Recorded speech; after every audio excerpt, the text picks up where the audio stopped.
Hello বন্ধুরা, শুভ বিকেল। তো তোমরা কেমন আছো? এখন চলে যাচ্ছে আমরা গীতা পাঠ শুনতে। তো আমার সঙ্গে এই বাচ্চাগুলো যাচ্ছে, আর রাস্তায় যেতে যেতে আমার এই বৌদির সাথে দেখা হয়ে গেল। তো এখন আমাদের এখানে একটা জ্যাঠা গীতা পাঠ করছে, তো তোমরা শোনো জ্যাঠার কণ্ঠের গীতা পাঠ।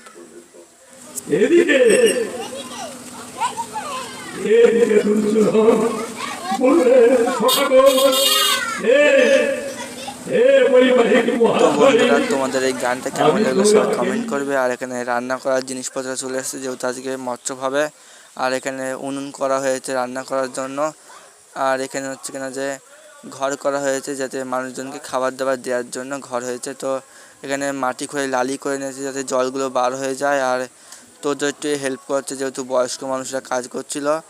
আর এখানে জল পড়ছিল বলে আমি একটু ঘরে বসছিলাম। তো এখানে আমার মা বসে বসে গান শুনছে, আর আমার একটা ঠাম্মা আছে বসে পাশে। তো এখানে গীতা পাঠ তো হচ্ছে। তোমাদের কেমন লাগলো আমার এই ব্লগটা তো কমেন্ট করবে। আবার দেখা হবে পরবর্তী ভিডিওতে।